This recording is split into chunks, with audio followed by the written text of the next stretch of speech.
The second time I opened my eyes on the morning my sister ruined my life, I was not lying in a hospital bed, not gasping beneath the white glare of the emergency ward, not listening to my mother sob that I had always been too careless, and not watching my sister Mia hold my medical proof in her hand like it was a flower she had picked from my grave.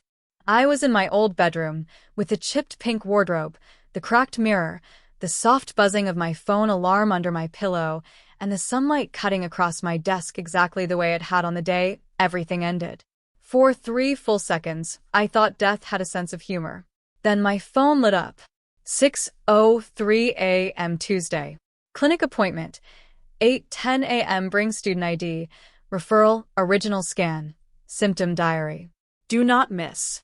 My hand shook so hard the phone slipped against the bedsheet, and that tiny sound snapped something open inside me. I remembered the old timeline with sickening clarity. Mia crying outside my door at 7:20, begging to borrow my white cardigan because she had an important meeting, then spilling coffee on my folder by accident, then offering to help by taking my documents downstairs, then somehow disappearing with my clinic confirmation page while I ran around the house like a fool. I remembered arriving at the clinic late, being told my appointment had been marked attended, being told my proof had already been issued, being told no duplicate could be released without an investigation, and being told by the university that without medical proof submitted by noon, my exam absence would stand as failure. I remembered Mia standing in our kitchen that night, pale but pretty, telling everyone she had no idea what happened. I remembered my father saying, "Your sister is careless, but she is not cruel." I remembered my mother whispering, "Maybe you forgot. You do forget things when you panic." I remembered the university panel 2 weeks later, Mia's friend testifying that I tried to forge a medical certificate, the dean's voice turning flat, my scholarship disappearing, my placement offer vanishing, my name becoming a warning whispered behind hands. And I remembered the final scene most of all, Mia in my room, months later, wearing my white cardigan again, opening my drawer because she thought I was asleep, and pulling out my symptom diary to practice my handwriting. "You really should have just let me use it," she murmured to herself. "You were always going to waste it." That was the last thing I heard before the fever took me, before the infection they had dismissed as stress moved from my chest into my blood, before my body gave up in a room full of people who thought I was dramatic. So when I saw the clinic reminder glowing on my phone, I did not scream. I did not cry. I sat up slowly, pressed my feet against the cold floor, and smiled in a way my old self would never have recognized.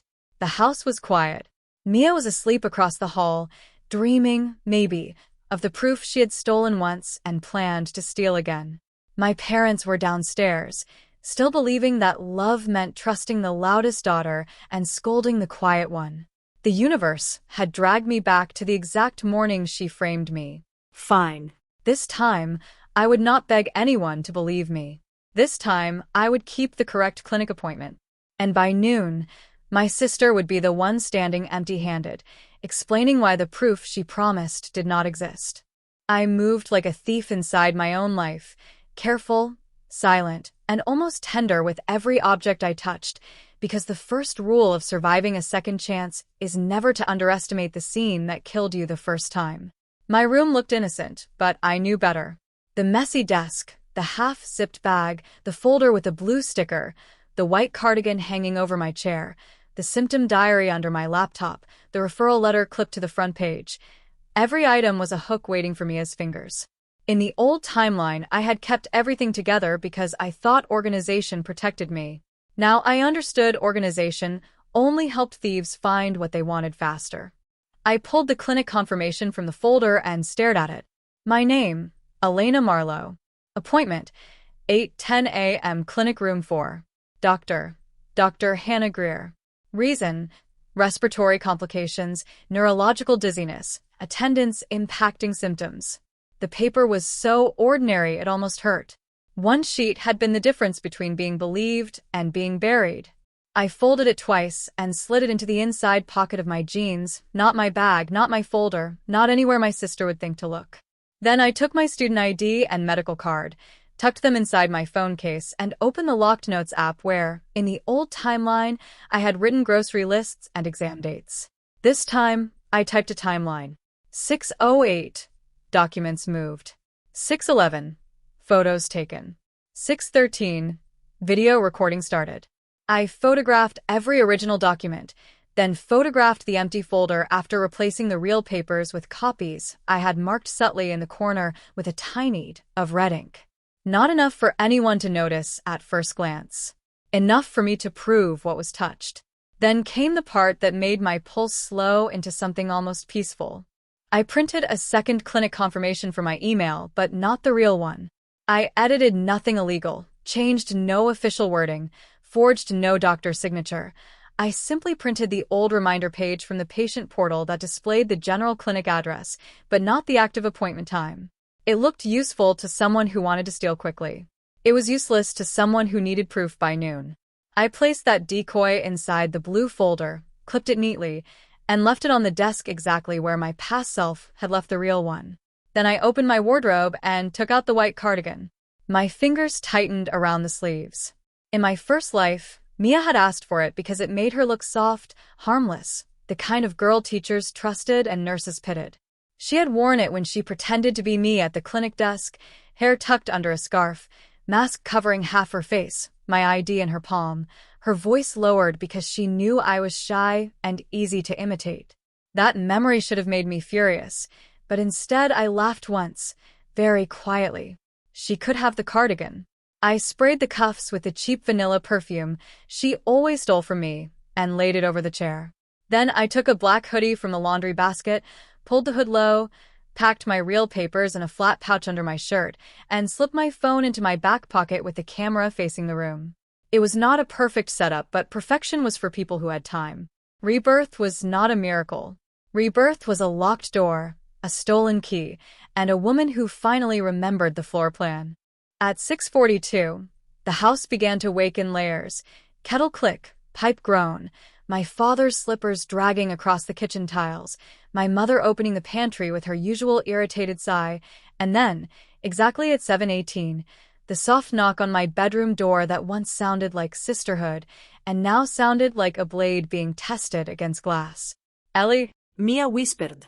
She never called me Elena unless there were witnesses. "Are you awake?" I sat on the edge of my bed, phone angled toward the desk, face relaxed into the tired confusion she expected from me. Kind of. The door opened before I invited her in. There she was, 18 months younger than me and somehow treated as the baby even when she had the instincts of a courtroom lawyer and the patience of mold. Mia had our mother's honey brown eyes, our father's dimples, and the dangerous softness of a girl who had learned early that tears were currency. Her hair was twisted into a loose bun that looked accidental, but took 20 minutes. She wore pale jeans, tiny gold hoops, and the anxious expression she used when she wanted someone else to feel guilty before she even spoke. "Oh my gosh, you look awful," she said, stepping inside. Not concerned. Pleased. "Did you sleep?" "A little." "Is your clinic thing today?" She said clinic thing the way someone might say hobby. "Yeah." "What time?" My old self had answered immediately. My reborn self rubbed my eyes and yawned. "Later." A flicker crossed her face, so fast that only death could have trained me to catch it. "Later when?" "Mid-morning." "You're so vague." She laughed, moving toward the wardrobe, then stopping beside the desk as if the folder had called her name.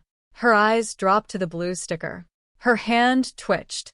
"I'm only asking because Mum said she might drive you." "Did she?" "Maybe. I don't know." Mia picked up my vanilla perfume, sprayed it in the air, and coughed delicately, buying herself 2 seconds to glance at the folder. "Can I borrow your white cardigan?" There it was, the exact line. My chest tightened, not with fear this time, but with the horrible intimacy of seeing a trap you once stepped into from underneath. "Why?" I asked. She blinked. In the old timeline, I had said sure. Pattern interrupted. "Because mine has makeup on it. I have that student welfare meeting." "You hate that cardigan." "No, I don't." "You said it made me look like a tired librarian." For half a heartbeat, her mouth hardened. Then the baby voice returned. "I was joking. Don't be sensitive." I looked at the cardigan, then at her. "Take it." Relief flashed so brightly across her face that I almost pitied how obvious she was. Almost. She lifted the cardigan and hugged it to her chest. Thanks. Oh, do you want me to bring your folder downstairs? You always forget things when you're sick. I tilted my head. Doi. She smiled. You know what I mean. Leave it. Another flicker. The room cooled between us. Mia was very good at improvising when adults were watching, but alone she disliked resistance. She placed the cardigan over her arm and leaned toward the desk. I'm already going downstairs. I said leave it. I made my voice small, not strong. People like Mia prepare for confrontation. They do not prepare for a quiet refusal that gives them no moral stage. Her smile thinned. Fine. Don't snap. She turned, reached the door, then suddenly clutched her stomach. Wait, I feel dizzy. Can you get me water? In my first life, I had rushed past her.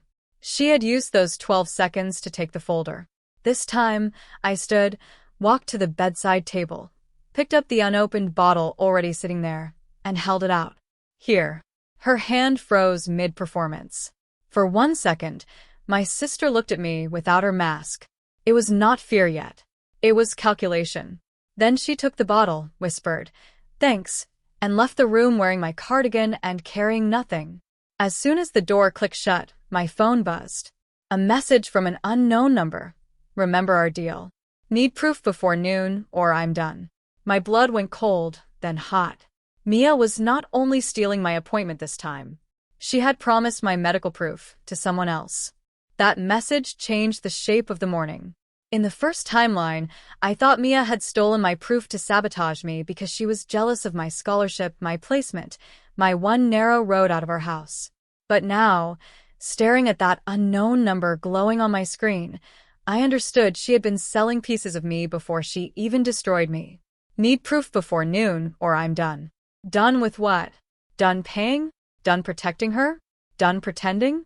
I took a screenshot, forwarded it to a private email I had created in the old timeline for scholarship applications, and opened Mia's chat preview from the family tablet synced to her account on my desk. I did not need to hack anything. She had left herself logged in months ago because rules in her house were always for me. The messages were half-loaded, enough to give me names but not the whole crime. Jonah, you said your sister's clinic can issue attendance impact note. I need one with today's date. Mia, relax. I've got it handled. Jonah, they check QR now. Mia, I said handled. Another chat with someone saved as Ratch admin. If your medical documentation comes through before 12, we can finalize exemption. Without it, academic misconduct meeting proceeds. My fingers tightened around the tablet. Mia had her own problem. No, not a problem. A consequence circling her like a hawk. She had missed compulsory lab sessions, faked illness to skip a practical assessment, and apparently needed proof from a real clinic to save herself. My appointment, my diagnosis, my symptoms, my paper trail, my life, she had decided they were raw materials. I heard her voice downstairs, bright and sweet. Mom, Ellie's being weird again. She won't let me help. My mother answered too softly for me to catch, but my father laughed, and that laugh pierced me more sharply than the messages. The old Elena would have run downstairs to defend herself, already losing because defense sounds guilty in a family that has chosen its favorite. The new Elena zipped the black hoodie, picked up the decoy folder, and did something my first life self never would have dared to do. I walked downstairs before Mia could come back for round 2. Everyone looked up. My mother stood at the stove in her work blouse, hair clipped badly, stress already sharpened into criticism. My father sat at the table with toast in one hand and his phone in the other. Mia perched beside him in my white cardigan, the picture of fragile urgency. You're taking that? Mia asked too quickly, staring at the blue folder. I hugged it to my chest. Yes. I thought you said your appointment was later. It is. Then why are you dressed? My mother turned. Elena, don't start confusing everyone. If you need a lift, say so now. I can't rearrange my whole morning because you forgot your own appointment. In the old timeline, I had begged. This time, I set the folder on the table, keeping one hand over it. I don't need a lift. Mia's eyes flashed. You're taking the bus? Sick. My father frowned. That's not sensible. I booked a rideshare. A lie, but a useful one. My mother sighed. With what money? My tutoring money. That money is for textbooks. So, is passing the exam? Silence. Not dramatic, not explosive, just a thin slice of quiet where my old obedience used to be. Mia recovered first. Can I at least check you've got the right papers? You know how clinics are. They reject everything if one thing is missing. She reached for the folder. I let her touch the edge. Then I pulled it back gently. You seem more nervous than me. Her laugh cracked at the top. Because you don't take things seriously. Maybe. I looked at the clock. 7:37 in the old timeline, coffee spilled at 7:41. Mom, can I have coffee? My mother blinked, thrown by the sudden request. You shouldn't drink coffee with your chest like that. Just half. Mia stood instantly. I'll make it. Of course she would. The kitchen became a stage. She took my mug, poured coffee too full, carried it toward the table with both hands, and stumbled against the chair leg she had stepped over every morning for 16 years. Coffee arced toward the folder. In the first life, I had screamed as brown liquid drowned the original referral. This time, I lifted the folder exactly 1 second before the coffee hit the table. It splashed across Mia's sleeve instead, soaking the white cardigan from cuff to elbow. She gasped, not from heat. The coffee was lukewarm, but from the failure of choreography. My father jumped up. My mother cried. Mia?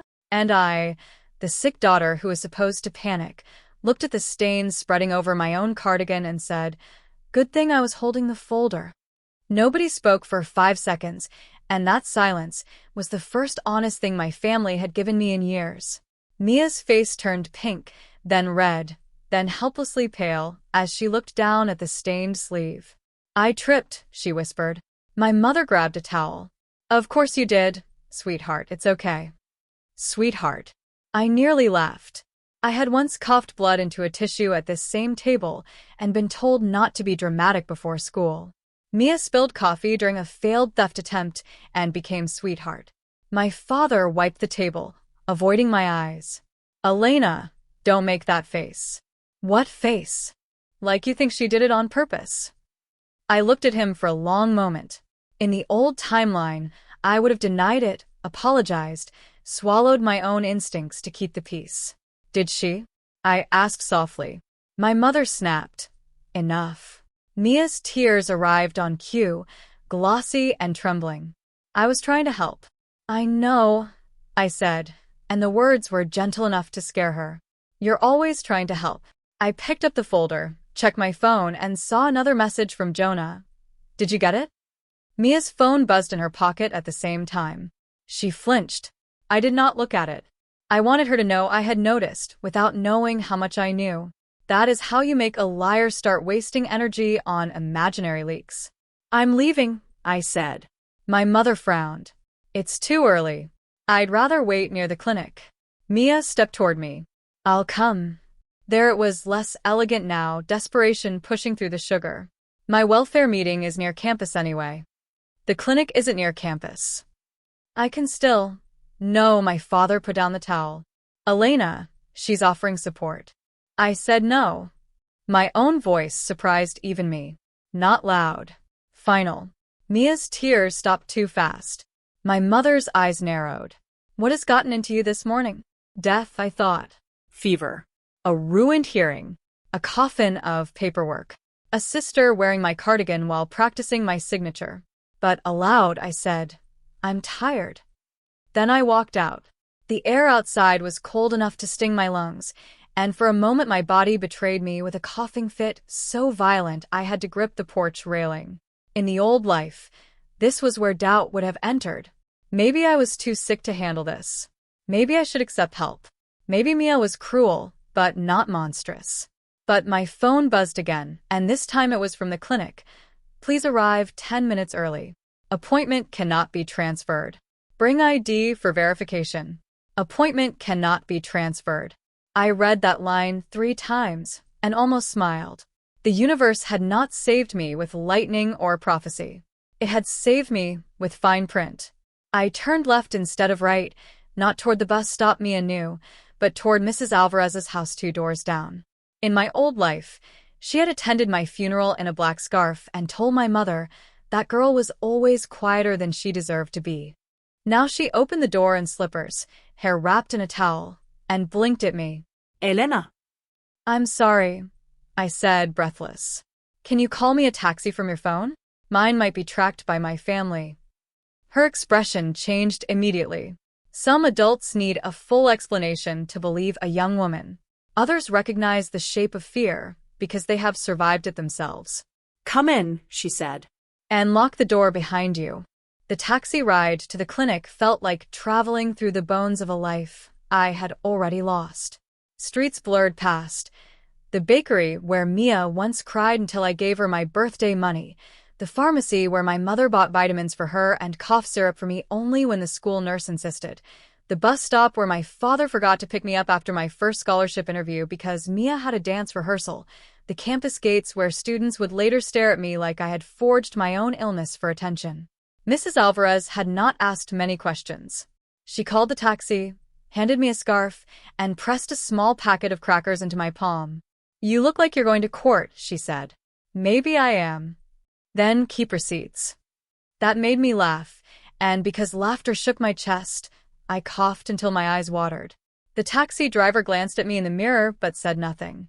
I arrived at the clinic at 7:56, 14 minutes early, the correct appointment still safely inside my pocket. The clinic was smaller than I remembered, wedged between a dental office and a physiotherapy studio, with frosted glass doors and a reception desk that smelled faintly of sanitizer and lemon tea. In the old timeline, I had burst in at 8:27, sweating, frantic, folder ruined, and the receptionist had already looked at me with suspicion because someone pretending to be me had checked in before I arrived. This time, I walked in early, hood down, hair tied back, ID ready. Elena Marlowe, I said. 8:10 with Dr. Greer.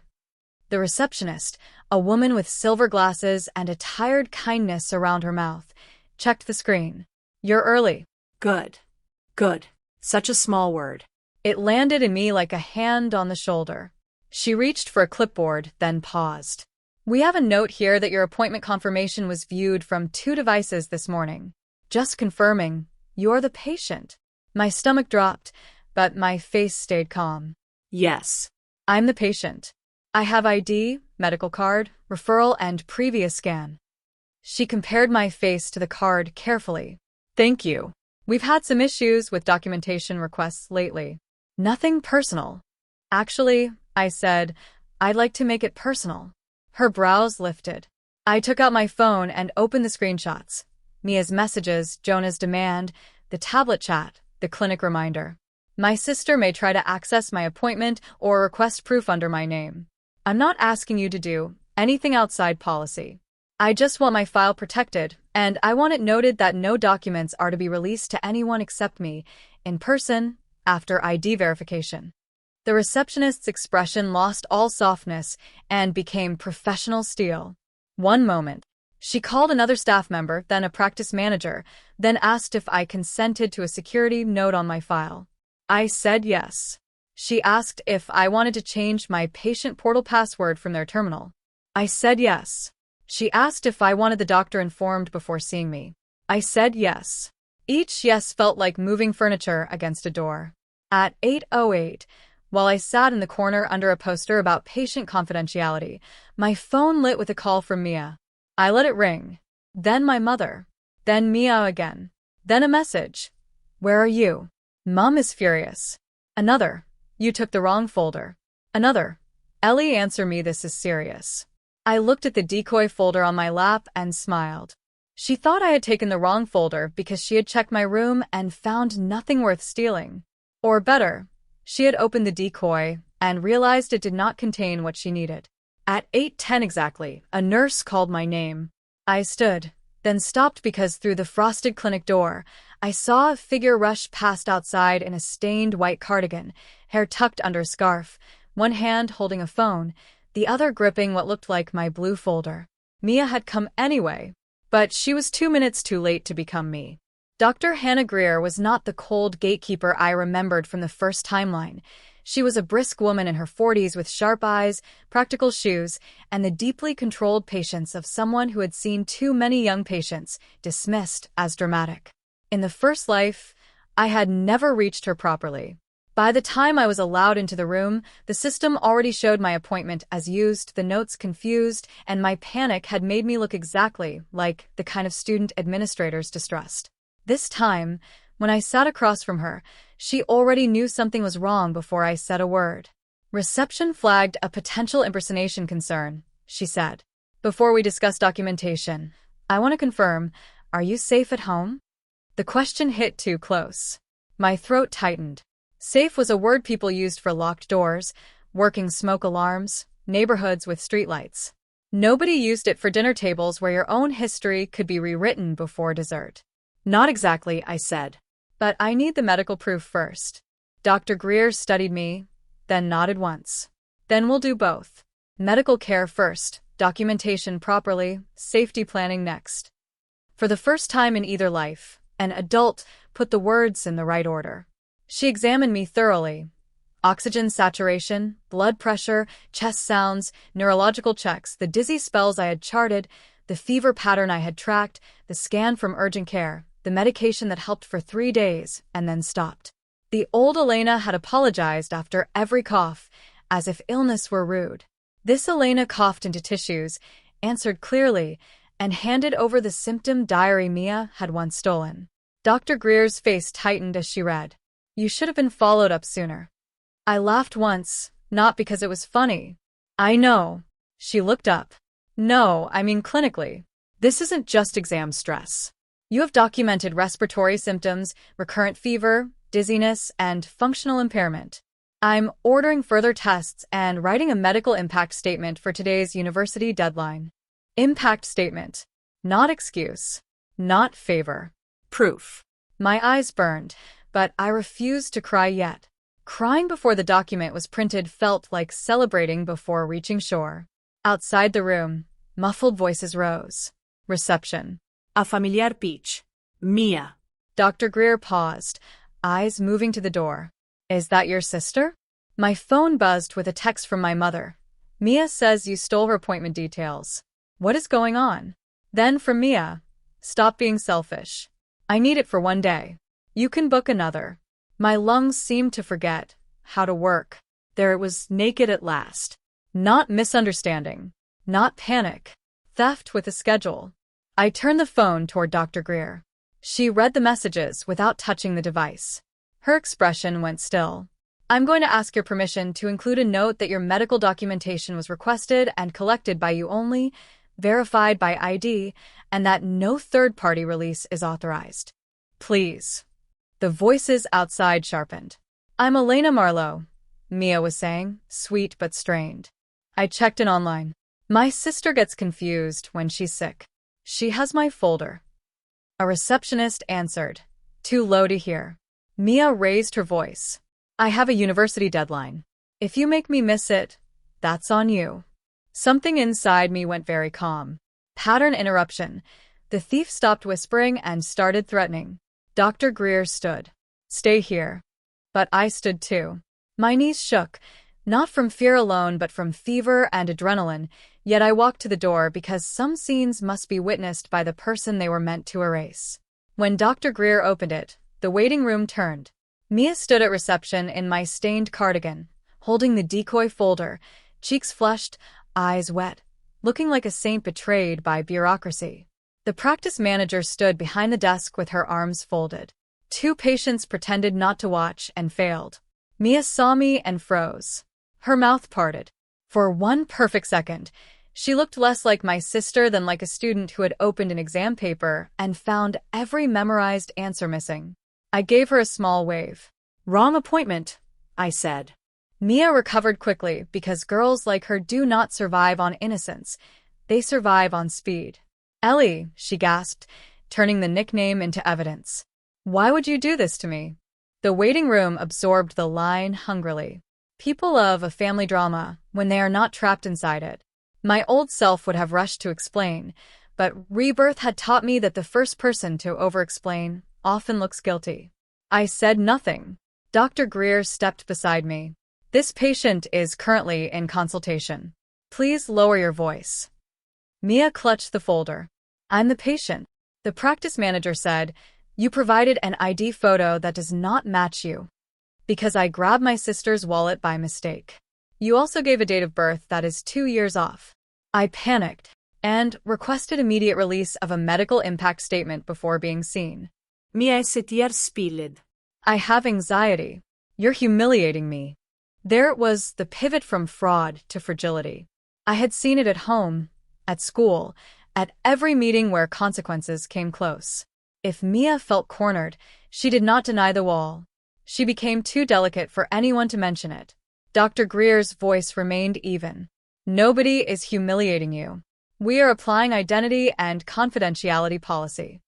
Mia looked at me then, truly looked, and beneath the tears I saw fury. Tell them, she whispered. The command was so familiar that my body almost obeyed before my mind caught it. Tell them it's okay. Tell them we share things. Tell them you're confused. Tell them I didn't mean it. Tell them I matter more. I tilted my head. Tell them what? Her fingers tightened on the folder until the paper bent. That I'm your sister. They know that I needed help. You didn't ask for help. You tried to take my appointment. A murmur moved through the waiting room. Mia flinched as if I had slapped her. You're being cruel. I took one step closer, careful to keep my voice low. Cruel was wearing my cardigan to pretend to be me. Her eyes widened. What? Cruel was messaging Jonah that you had it handled. Her face changed. Not enough for strangers maybe, but enough for me. I don't know what you're talking about. My phone buzzed again. Jonah, I'm outside campus. Tell me you got the certificate. I turned the screen outward, not to the room, just to Mia. He seems worried. For the first time that morning, she forgot to cry. The mask dropped, and the girl underneath was not soft at all. She was terrified, furious, and insulted that the lock had changed without her permission. You went through my messages, she hissed. You used my medical portal. That's different. Yes, I said. Mine has consequences for you. The practice manager cleared her throat. We need to ask you to leave. No document will be released to you. Mia swung toward her. You don't understand. If I don't submit medical proof by noon, I could be expelled. Every word landed like a glass breaking. The waiting room went still. My sister had said it herself. Not my proof. Her deadline. Her risk. Her need. She realized it a second late. Her mouth closed. Dr. Greer said, very calmly, then you need to attend your own medical provider or speak honestly with your institution. Mia's eyes darted back to me, pleading now because pleading was the last costume in her bag. Ellie, please. You can get another appointment. You're actually sick, they'll understand. The sentence struck the room strangely. Even the man by the window looked up. You're actually sick. Meaning she knew. Meaning she knew I needed this, and still came to take it. My face heated, but my voice stayed quiet. Exactly, I said. I'm actually sick. The practice manager opened the door. Mia stood frozen, trapped between the exit and the scene she had failed to control. Then she did something I did not expect. She threw the decoy folder at my feet. Paper slid across the clinic floor like defeated birds. You set me up, she spat. No, I said, bending slowly to pick up the useless pages. I just kept what was mine. When I returned to Dr. Greer's office, my hands were shaking so badly I had to sit before my knees folded. Victory, I discovered, did not feel like fireworks when your body was ill and your family was still your family. It felt like reaching the other side of a road and realizing a truck had missed you by an inch. Dr. Greer gave me water, then waited without filling the silence. That was another kindness. People often demand your story immediately after your survival, as if trauma is a receipt they are entitled to inspect. She did not. She printed the medical impact statement, signed it, added the verification note, sealed a copy for the university, and uploaded a digital version through the secure portal while I watched. I'm also documenting today's incident in your file, she said. Only factual details. Attempted third-party access, patient-confirmed identity, confidentiality restriction placed. I recommend you submit your university documents immediately, not close to the deadline. I will. From here? Yes. She turned the monitor toward me, and I logged into the university portal with fingers that still trembled. The deadline banner glowed red. Medical documentation due today. 12 p.m. status. Pending. In the old timeline, that red banner had become a guillotine. This time, I uploaded the statement at 8:58 a.m. The loading wheel spun once, twice, and then, submission received. Timestamp. 8:59 a.m. I stared until the words blurred. Take a screenshot, Dr. Greer said. I did. Email yourself a copy. I did. Email the relevant office and request written confirmation. I did. Mrs. Alvarez's words echoed. Keep receipts. I kept all of them. Only after the final email sent did I allow myself one breath that reached the bottom of my lungs. It hurt. Everything hurt. But pain, when believed, becomes information instead of accusation. Dr. Greer discussed test referrals, medication changes, warning signs, and a follow-up plan. She also handed me a pamphlet about coercive family dynamics and said, "You don't have to decide everything today, but protect your documents, your accounts, and your appointments." I almost said, "You have no idea." Instead, I nodded. When I left the consultation room at 9:31, Mia was gone, but the clinic was not peaceful. The receptionist handed me a note. "Your sister left this on the counter."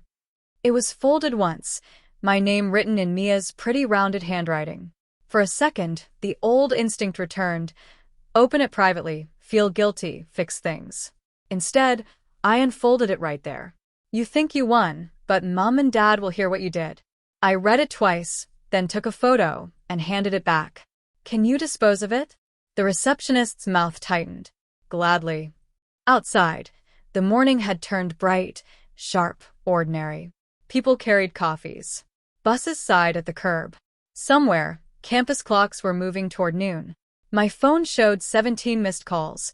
Mom, Dad, Mia, Mom again. There were messages too.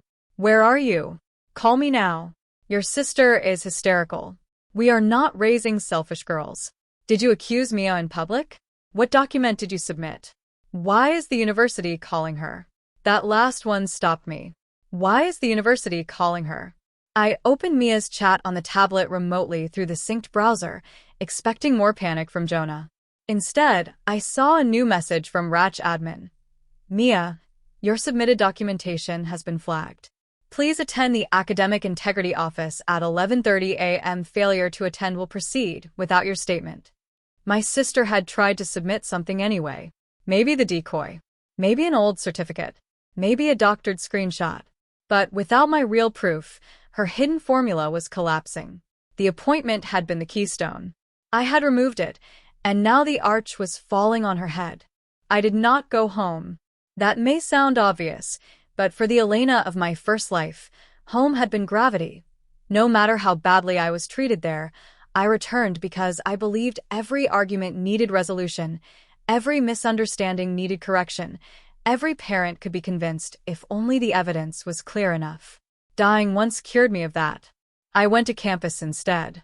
Not through the main gates where Mia's friends gathered like bright poisonous flowers, but through the side entrance near the library loading dock. My body ached with each step. The black hoodie made me sweat, and twice I had to stop and breathe through dizziness, but I kept moving because the day was not over. In my old life, the clinic disaster was only the first trap. The second had happened at 10:40, when I tried to submit a late explanation in person and found Mia already in the student services office, crying to a staff member that I had stolen her identity, because I was jealous. The third happened at 11:20, when Jonah produced a screenshot of a medical certificate, allegedly from me, claiming I had sold it to him after realizing I could not use it. The fourth happened at noon, when the system closed and everyone treated the mess as proof that I was unstable. This time, I arrived before the rumors did. At 10:06, I walked into student support and asked for Ms. Bennett, the disability liaison who had once looked at me with pity after it was too late. She came out wearing a navy blazer, hair pinned tightly, tablet in hand. Elena Marlo. Yes.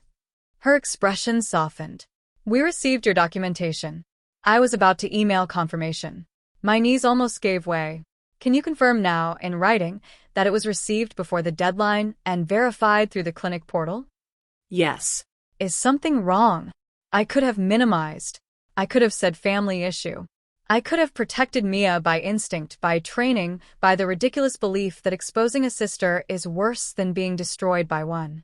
Instead, I said, someone attempted to impersonate me at the clinic this morning, and I believe false medical documentation may be circulating using my name. Ms. Bennett's face changed. Come with me. Not, are you sure? Not, that's a serious accusation. Come with me. She took me to a small meeting room with frosted windows, offered water, and asked if I consented to her contacting academic integrity and records. I said yes. She asked for screenshots. I provided them. She asked if I wanted security present if family members arrived. My stomach twisted. Can they do that? They cannot enter private student meetings without your consent. Another door moved into place. She sent emails while I sat across from her, trying not to cough too loudly. At 10:29, my mother called again. I declined. At 10:31, Dad, come outside. We're at campus. My skin went cold. Of course they were. Mia had lost control at the clinic and summoned the family court. A minute later, Ms. Bennett's office phone rang. She listened, looked at me, and said, "No, we cannot disclose a student's location. No, not to a parent. She is an adult student. If she wishes to contact you, she will." She hung up gently. Your parents are at reception. I closed my eyes. In the first timeline, that would have ended me. My mother crying in public, my father disappointed, Mia trembling behind them, the staff seeing a family problem instead of a fraud attempt. Ms. Bennett said, "You don't have to see them." It was such a simple sentence. You don't have to see them. My old life had not contained those words.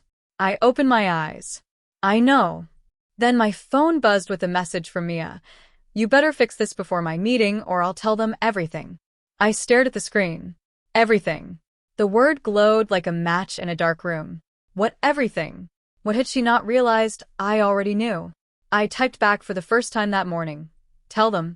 Then I turned the phone face down. At 11:30, the Academic Integrity Office became a theater, and unlike the first timeline, I was not the girl dragged onto the stage with no script.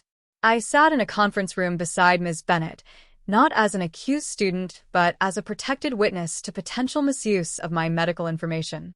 Across the table sat Mr. Dalka from Academic Integrity, a thin man with a voice so neutral it made every sentence sound like policy. A campus security officer stood discreetly near the door because my parents had refused to leave reception. Through the glass panel, I saw movement.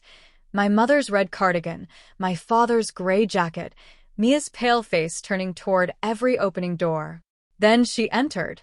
She had changed out of my stained cardigan into a cream sweater from her emergency locker, but her eyes were swollen from crying, and her perfect bun had loosened into strands around her cheeks. Behind her came Jonah, taller than I expected, with restless hands and the sullen expression of a boy who had paid for a shortcut and found police tape around it. A woman I recognized vaguely as Rachel from student administration carried a folder. Mia saw me and stopped so abruptly Jonah nearly bumped into her. Why is she here? Mr. Dalka gestured to the chairs. Sit down, Mia. This is my meeting. It concerns documentation associated with Elena's medical identity. Mia's lips parted, and for the first time I saw true fear, not performance fear, but the animal kind. Jonah looked from her to me. You said she knew. The sentence landed beautifully. Mia whipped toward him. Shut up. Mr. Dalka wrote something down. Pattern interruption. The accomplice spoke before the liar warmed up. Rachel opened her folder. At 9:47 a.m., Mia Marlowe uploaded a medical impact document in response to her academic misconduct notice. The document listed Elena Marlowe as the patient, with Mia's student number handwritten beside it. The QR verification failed. The clinic then notified records that no such document was issued to Mia and that an attempted third-party access had occurred. Mia's face drained. I uploaded the wrong file by accident. Jonah laughed once, sharp and disbelieving. No, you didn't. Everyone turned to him. He looked suddenly less loyal. She told me her sister had a clinic appointment and she could get a real proof note. I needed one too. She said she could scan it and change the name after. Mia stood. He's lying because he's scared. Sit down, Mr. Dalka said. She sat. My mother's voice rose outside the glass. I need to see my daughters. Security shifted, but nobody opened the door. Another door held. Rachel continued. Jonah, did you submit or intend to submit altered medical documentation? He swallowed. I was going to. I didn't yet. Did Mia provide any document? She sent a screenshot, but it didn't have the certificate. Just clinic details. The decoy. My decoy had traveled exactly where panic took it. Mr. Dalka turned to Mia. Did you attempt to attend Elena's appointment? Mia's eyes flooded again. I was trying to help her. She gets confused. She's sick. I almost admired the audacity. Even with the walls closing in, she reached for the old family script. Elena is weak. Elena forgets. Elena needs managing. But this time, Dr. Greer's verification note was in the system. This time, Ms. Bennett had my screenshots. This time, Jonah had already cracked. I spoke before anyone could ask me to. My sister texted me at 9:14 saying, "Stop being selfish. I need it for one day. You can book another." I have the screenshot. The clinic also documented that she represented herself as me. Mia's tears stopped. You recorded me? I kept receipts. Her eyes hardened. You ruined me. There was again the confession hidden inside accusation. I leaned forward, not enough to threaten, just enough for her to hear me clearly. No, Mia. I kept the correct clinic appointment. Everything after that was yours. My parents broke into the story at 11:52, which was appropriate because they had always preferred arriving near the end and acting like they understood the beginning. The meeting had paused so Mr. Dalka could consult policy, Jonah could decide whether cooperation sounded better than expulsion, and Mia could sit with both hands clenched in her lap, staring at the table as if she could burn my reflection out of the polished surface.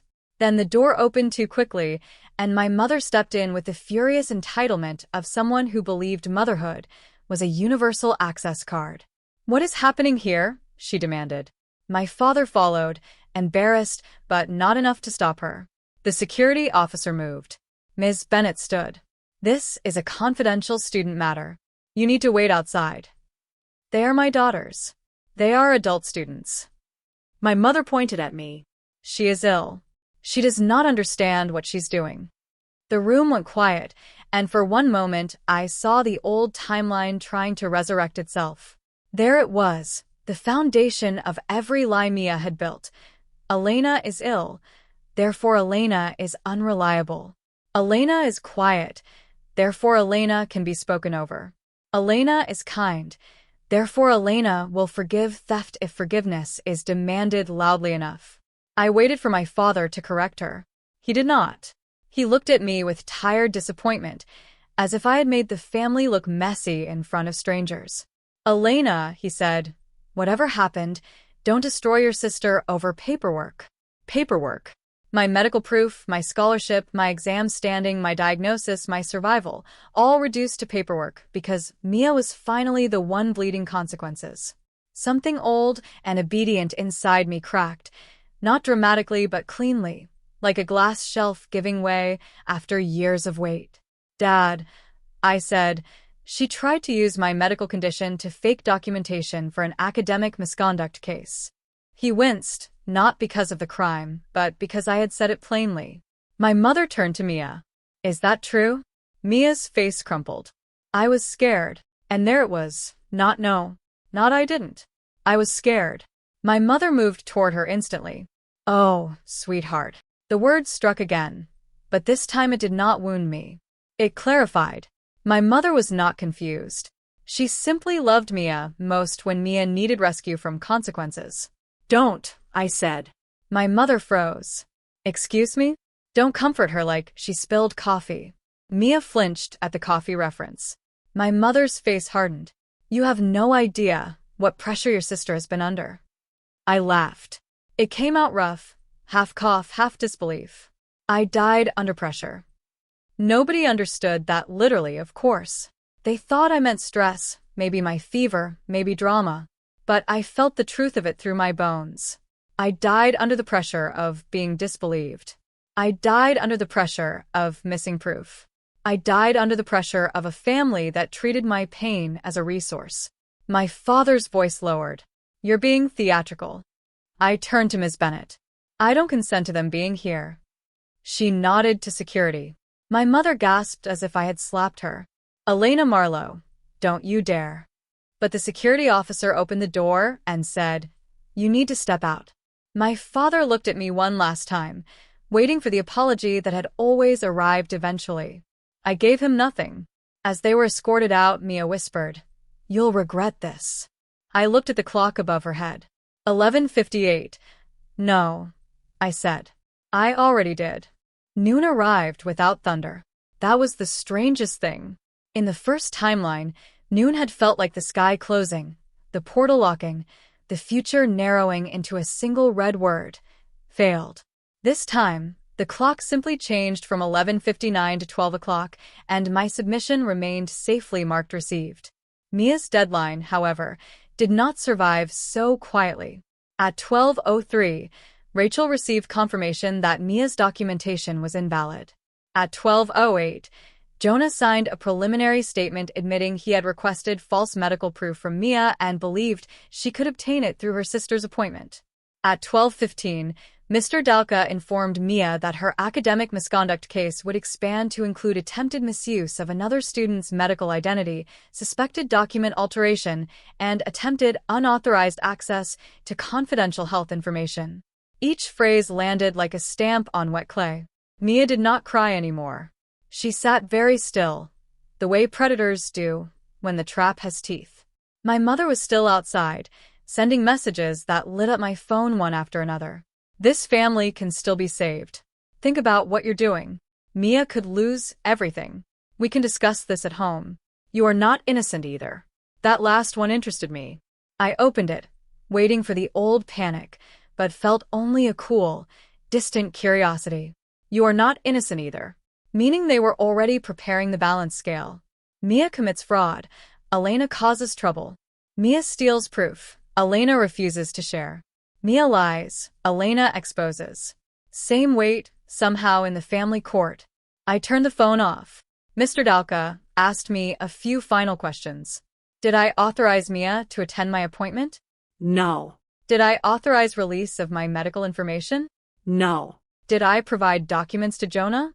No. Did I wish to make a formal complaint under the university's student conduct policy? The room seemed to inhale.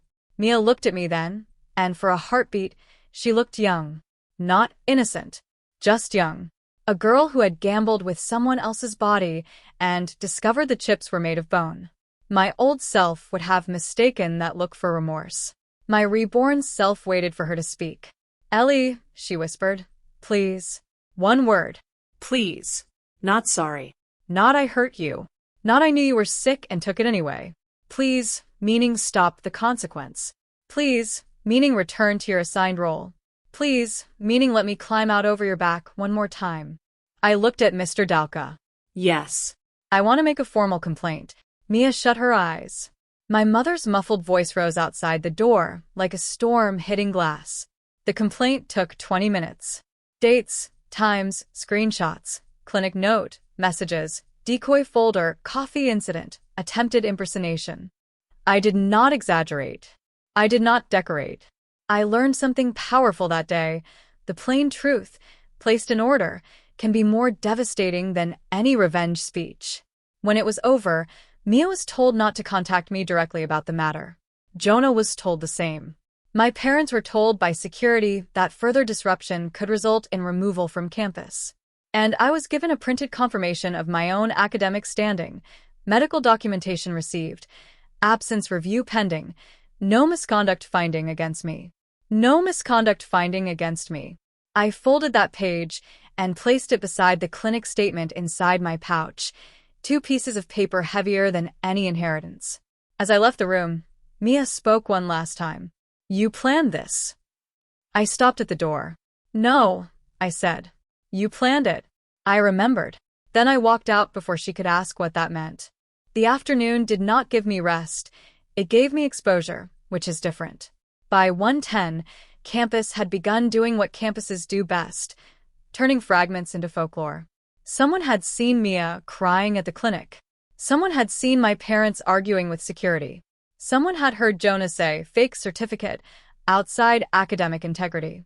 Someone claimed I had hacked a medical database, which would have been impressive if I had not been too dizzy to open a juice bottle without using both hands. I sat in a quiet library corner with Ms. Bennett's confirmation email open on my laptop and watched the rumor machine try to build a monster out of me. In the first timeline, I had chased every rumor until I exhausted myself, replying to messages, begging friends, explaining context to people who only wanted spectacle. This time, I wrote one statement and sent it to exactly 3 places: academic integrity, student support, and my scholarship coordinator. It said my medical documentation had been submitted and verified before the deadline. There had been an attempted unauthorized use of my appointment and records. I had filed a formal complaint. I would not discuss confidential health matters publicly. Clean. Boring. Bulletproof. Then I turned off notifications. Pattern interruption. Silence as offense. People who feed on drama hate a locked door more than an argument. At 2 o'clock, my scholarship coordinator replied, "Thank you for the update. Your scholarship remains active pending normal academic review." At 2:17, student support confirmed temporary adjustments, while my medical review proceeded.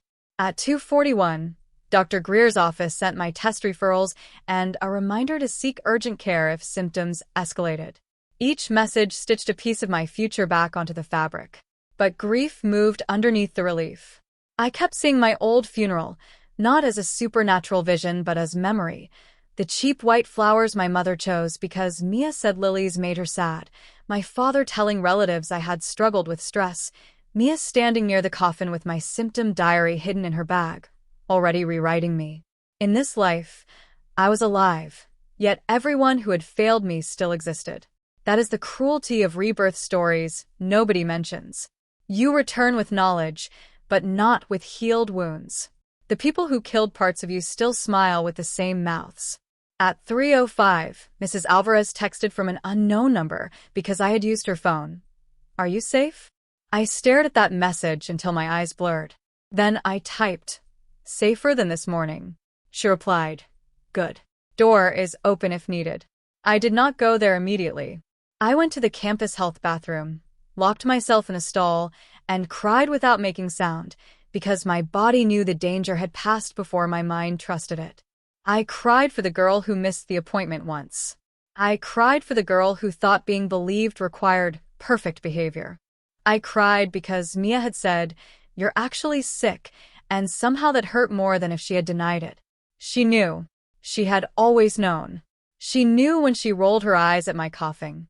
She knew when she borrowed my notes while I was feverish. She knew when she told Mum I exaggerated to avoid chores. She knew when she planned to take the proof that could keep me in school and hand it to administrators as her own shield. When I finally stepped out, my face looked strange in the mirror, pale, wet-eyed, older than the morning. But my gaze was steady. I washed my hands, dried them slowly, and whispered to my reflection, "You are not proof for someone else." Then I left the bathroom and walked straight into my father. He was waiting by the library exit, gray jacket wrinkled, jaw tight, looking not angry exactly, but inconvenienced by the amount of reality he had been forced to handle. In my first life, my father's disappointment could fold me in half. He did not shout like my mother. He did worse. He went quiet, made himself tired, and let me feel like the cruel one for requiring emotional effort. "Elena," he said. I stopped, not because he deserved it, but because I wanted to know whether any part of him had changed now that the truth had been spoken by people outside our family. "Mom is with Mia," he said. "She's a wreck." "Of course. And you?" I asked. He looked confused. "What about me? Are you with Mia too?" His mouth tightened. "This isn't about sides." I almost smiled. People only say that after choosing one. "Then what is it about?" He rubbed his forehead. "It's about not letting one mistake destroy your sister's future." One mistake. The phrase had traveled quickly from my mother's mouth into his. She impersonated me at a clinic. She panicked. She tried to use my medical proof. She was desperate. She knew I needed it. You submitted yours. You're fine. There it was, the family mathematics. If Elena survives, the harm no longer counts. If Mia suffers, everyone must rush to reduce the sentence. I looked at my father and suddenly remembered being 7, standing in the rain outside school because he forgot pickup again, and Mia crying in the car later because her ballet shoes were too tight. He had apologized to her for the stressful afternoon, not to me for the rain. Dad, I said, when I was dying in the first version of my life, you still thought I was dramatic. He stared. What? I shook my head. Never mind. Some truths are too large for people committed to small explanations. He stepped closer. Come home. We'll talk as a family. No, Elena. No, you're sick. Don't be stubborn. The old hook again. Sickness as leash. I adjusted the pouch under my hoodie, feeling the papers against my ribs. Being sick is why I'm not coming home. I need rest, treatment, and documents that don't disappear. His face flushed. Are you accusing us? I'm describing my morning. Your mother would never let Mia, he stopped. Because she had. Because the sentence could not complete itself without collapsing. My father looked away, and in that tiny movement I saw the truth. Some part of him believed me now. Not enough to protect me. Enough to be ashamed. That almost hurt worse. He lowered his voice. Your sister could be suspended. Yes. This could affect her record. Yes. And you're okay with that? I held his gaze. She was okay with me failing while sick. That's different. Because it was me? He did not answer. The silence answered for him. Behind us, students moved in and out of the library, laughing, carrying laptops, living ordinary afternoons. My father suddenly looked smaller than he had in my childhood. Not powerless, just unwilling. There is a difference. I'm going to Mrs. Alvarez's for tonight, I said. I'll collect my things later with someone present. You're embarrassing us. No, I said, feeling the final thread snap. You're embarrassed because people can see us now. His eyes hardened, perhaps because the sentence landed. Don't expect us to fund this drama. I nodded. The threat had arrived. Money, home, approval, the family tools. In the first timeline, they had worked. This time, I had already emailed my scholarship coordinator, already confirmed emergency student support, already learned that locked doors exist. Okay. He blinked. Okay. Yes. I walked past him. He did not stop me. Maybe he thought I would turn around. Maybe he thought the world would scare me back into obedience by dinner. But I kept walking, and with every step, the appointment confirmation in my pocket seemed to pulse like a second heartbeat. By evening, Mia's kingdom began sending ambassadors. First came Aunt Claire, who never called unless someone needed guilt delivered in a respectable voice.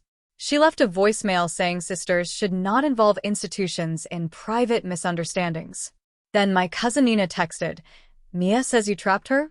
With 3 question marks, as if punctuation could do an investigation. Then one of Mia's friends, Tessa, sent a long message about compassion, mental health, and how everyone borrows family documents sometimes, which was such an absurd sentence, I screenshotted it for the complaint file.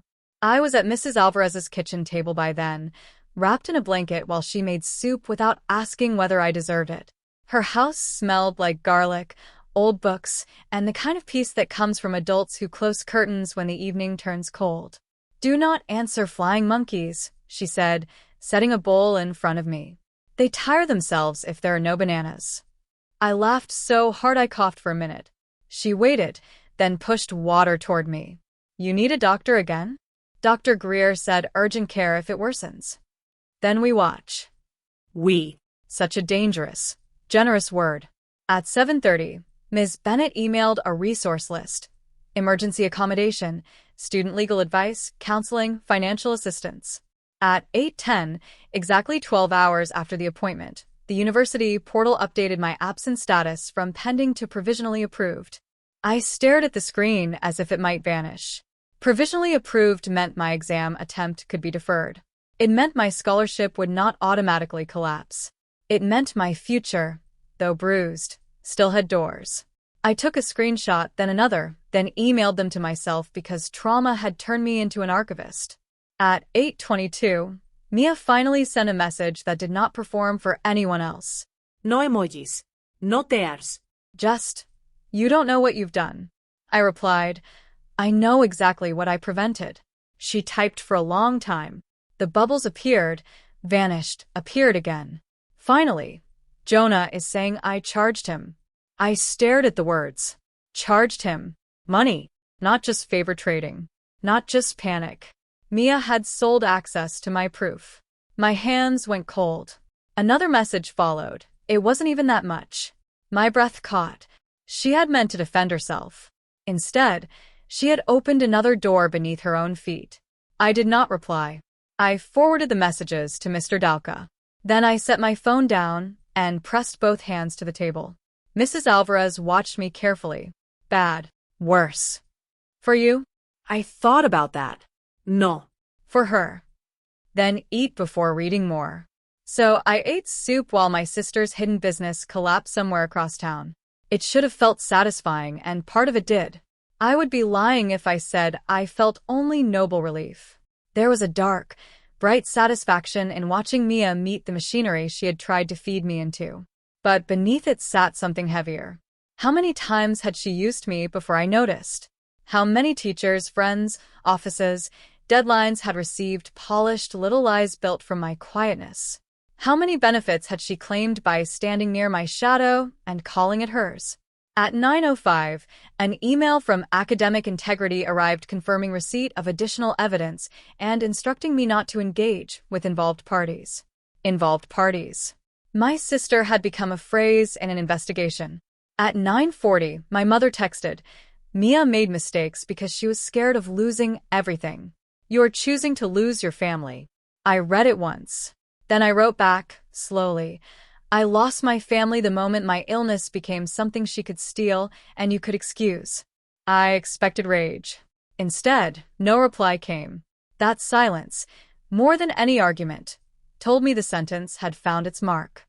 I slept badly on Mrs. Alvarez's couch, but badly alive is still alive.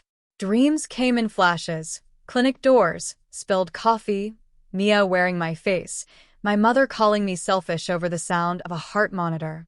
At 4 a.m., I woke coughing, chest burning, and for one terrifying second I thought I was back in the old hospital bed.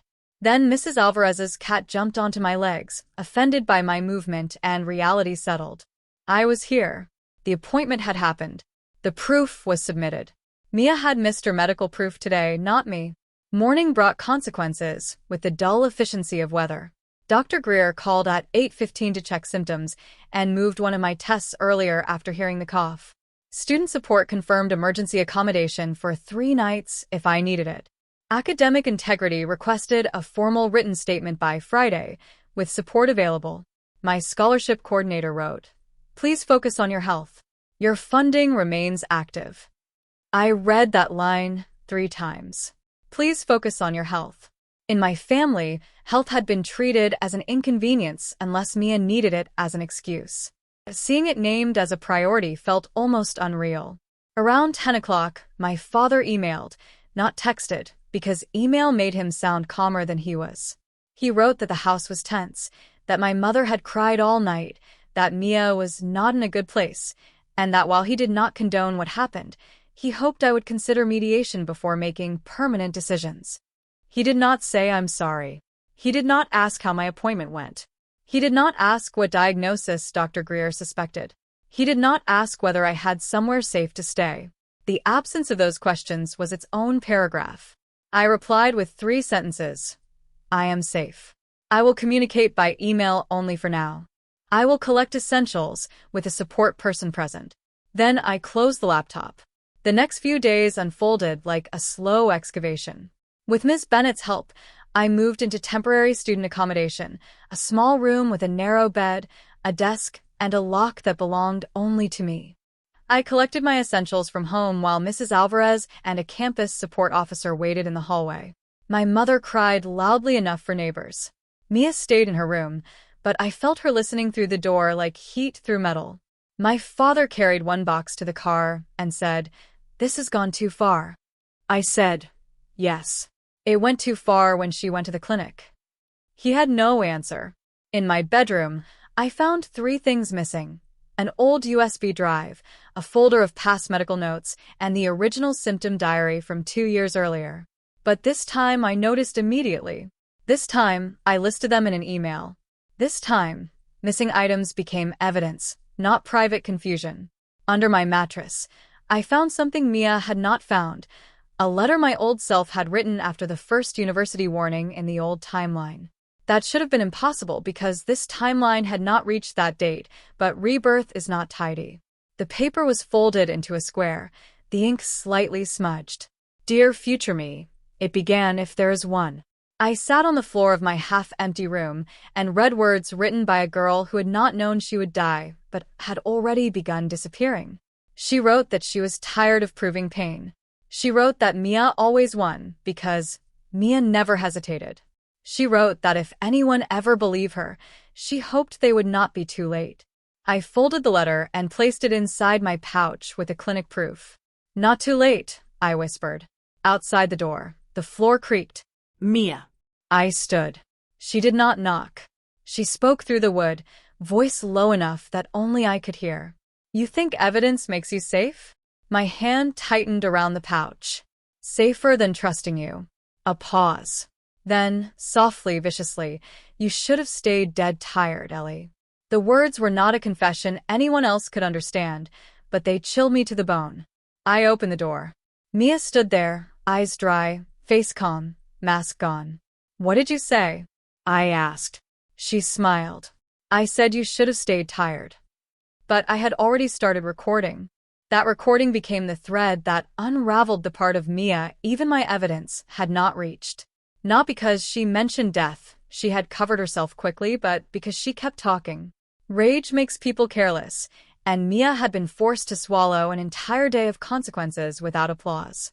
The hallway was narrow, my mother downstairs crying to someone on the phone, my father outside with a support officer, and Mia, for once, had no audience worth performing for. "Do you know how annoying it is," she whispered, "to live with someone everyone pities but nobody actually wants to deal with? Your sickness takes up the whole house, even when you barely speak. Mom worries, dad feels guilty, teachers make exceptions, and you still act like you're morally superior because you cough into tissues and write little diaries." I stared at her, phone hidden in my sleeve, recording every word. "You stole those diaries." "Borrowed." "For what?" Her smile sharpened. "To understand the format. For fake certificates?" She rolled her eyes. "Don't act stupid. Everyone exaggerates. Universities make everything impossible. If they want paperwork, give them paperwork." "With my name on it?" "You weren't using it properly." The sentence landed like a slap and a gift. "You weren't using it properly." There, in 6 words, was her entire philosophy. My illness was not mine if she could weaponize it better. My proof was wasted if it only protected me. My appointment was selfish if it could save her. I let silence stretch. People like Mia hate silence almost as much as locked doors. She stepped closer. "You know they'll forgive me eventually. Mom already thinks you push me into panic. Dad just wants it quiet. Jonah will take a deal. And you'll be the bitter sister who tried to ruin me over one appointment." "Maybe." She blinked, thrown by agreement. Maybe they will forgive you." I looked at her carefully. "But the clinic won't forget. The university won't forget. Jonah won't forget if saving himself means naming you. And I won't forget." Her eyes flicked to my hands. Too late. She realized. "Are you recording me?" I lifted the phone. "Yes." She lunged. I stepped back into my room and shouted, "Don't touch me." The support officer appeared at the hallway entrance within seconds. My father behind him. Mia froze mid-reach, face transforming instantly into wounded confusion. She shoved the phone in my face, she cried. But the officer had seen enough. Mia stepping forward, me stepping back, phone in my hand. "Please return to your room," he said. Mia looked to Dad. In the old timeline, he would have scolded me for escalating. This time, maybe because there was a witness, maybe because something in him had finally grown tired, he said, "Mia, go." She stared at him as if he had betrayed blood itself. Then she slammed her door so hard the hallway picture frames jumped. My father looked at me, and for 1 second I saw the beginning of an apology, small and frightened. "Elena," he said. I waited. He swallowed. "Send that to the university if you think you need to." If I think I need to. Still not protection. But not obstruction either. I nodded. I will. And I did. The recording, the missing medical notes, the hallway threat, the format comment, each became part of the formal complaint. Mia had thought the appointment was the battlefield. She had not realized it was only the first locked gate. The hearing happened 12 days later in a room with too much air conditioning and a pitcher of water nobody touched. By then, my test results had come back serious enough to justify the symptoms and treatable enough to make Dr. Greer optimistic, which is a sentence I still consider one of the most beautiful combinations in the English language. Serious enough to be believed. Treatable enough to survive. My deferred exam had been approved. My scholarship had been confirmed. My temporary accommodation had become a longer student housing placement after I explained, with evidence, why returning home would interfere with recovery and study. I had bought my own white cardigan from a thrift store, then decided I hated white cardigans and bought a red coat instead. Mia, meanwhile, had been temporarily suspended from clinical lab access and barred from contacting me except through official channels. Jonah had entered a cooperation agreement and produced payment screenshots showing Mia had accepted money from at least 3 students for documentation help. That phrase appeared in the hearing packet like something washed up from a polluted river. Documentation help. Under it were messages, blurred bank transfers, screenshots of clinic pages, and one image of my symptom diary with Mia's notes in the margin. Use more medical wording. My mother did not attend the hearing because parents were not permitted. She sent an email to the panel anyway, describing Mia as anxious, high-achieving, and influenced by family stress. She described me as medically fragile, emotionally reactive, and sometimes confused under pressure. Ms. Bennett warned me before I read it. I thought it would break me. Instead, it clarified the last thing I needed clarified. My mother did not need a lack of evidence to doubt me. She could doubt me in the presence of evidence, in the shadow of evidence, under a mountain of evidence, because doubt was not her conclusion. It was her loyalty. The panel consisted of Mr. Dalka, a faculty representative, and an external student conduct advisor. Mia arrived in a navy dress, minimal makeup, hair loose around her shoulders, looking smaller than usual. She had learned from the clinic scene not to overcry at the beginning. Instead, she sat with both hands folded and spoke in a trembling voice about pressure, fear, academic expectations, and poor judgment. Poor judgment tried to cover a lot of ground that day. It tried to cover impersonation. It tried to cover selling altered documents. It tried to cover using my medical records as templates. It tried to cover the hallway recording where she said I was not using my illness properly. The external advisor listened, then asked, "At any point, did Elena Marlowe consent to your use of her appointment, records, symptom diary, or medical documentation?" Mia's mouth opened. Closed. No, the word was small, but the room heard it. At any point, did you believe she was too unwell to need the appointment herself? No, so you knew she required it? Mia's eyes flicked toward me. Yes. My hands tightened in my lap. There it was at last, not from a screenshot, not from a receptionist, not from Jonah. From her. She knew. The advisor asked, "Why proceed?" Mia's face twisted. For a second, I thought she might finally say sorry. Instead, she whispered, "Because she always lands on her feet." I almost laughed. In the old timeline, I had landed in a grave. But in this one, I leaned toward the microphone and said, I didn't land. I held on. The room went very quiet. The panel asked me for my statement. I had prepared something clean, factual, and restrained. But when I looked at Mia, I thought of the old Elena's letter under the mattress, the girl hoping belief would not come too late. So I gave both. Facts first, then truth.